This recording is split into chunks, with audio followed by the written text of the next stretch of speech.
Businesses prepare for disruption in a different way to preppers. They don't start by buying cool bits of kit. They start by asking questions and identifying gaps. Today, I want to talk about a few of those questions, explain how they work, and apply them to everyday household preparedness.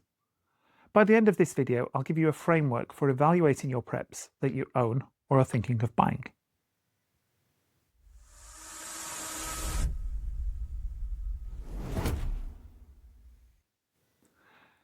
Business continuity is the discipline of keeping an organization functioning during disruption. Banks, hospitals, factories, local authorities all use versions of these ideas.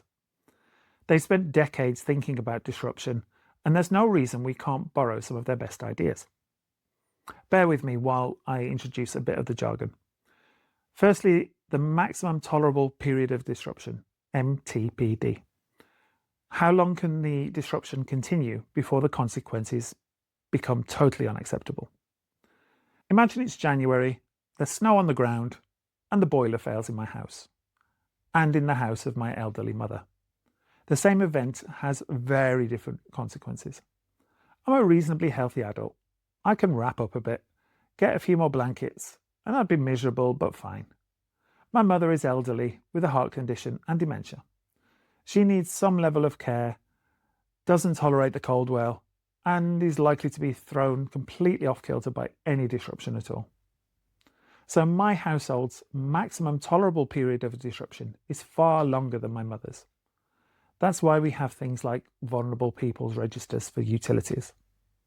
So MTPD is about how long until this household experiences unacceptable consequences. Strictly speaking, businesses normally identify the MTPD as a limit, but household resilience measures can sometimes push back the point at which the consequences become unacceptable. The next one is the recovery time objective, RTO. This is how quickly I can reasonably aim to restore an acceptable level of capability. Not full business as usual, but enough. Back to my example. If my boiler fails within a short period of time, I can put on warmer clothing, dig out my sleeping bag, heat one room with a buddy heater, don't forget the carbon monoxide detector, and get the kettle on for a coffee and a hot water bottle. The boiler isn't fixed, life isn't normal, but I've restored enough capability. Recovery here doesn't necessarily mean returning to normal capacity. It's reaching an acceptable operational level. We can call this the adaptation objective. This isn't a formal business continuity term, but I think it's a useful addition. It's what good enough looks like. Take water as an example.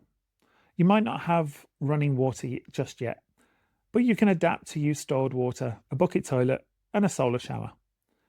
You should aim to improve your adaptation objective over time, so good enough needs less and less imagination. So every prep should do one of three things. Increases your maximum tolerable period of disruption. This is often difficult, but think of things that allow you to make do a level below your adaptation objective. Think insulation, fitness. Second, reduces your recovery time objective, RTO. This is what helps get you up and running quickly. An EcoFlow, a camping stove, etc.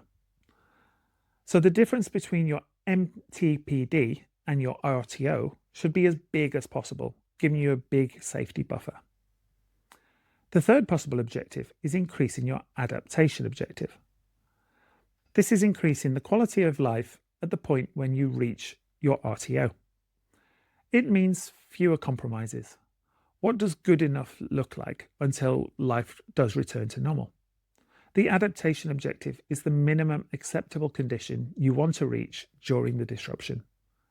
Better preparedness either helps you reach it faster or allows that adapted condition to provide a higher quality of life. So next time you're thinking of buying a new prep, ask yourself, does this increase my maximum tolerable period of disruption? Does this reduce my recovery time objective?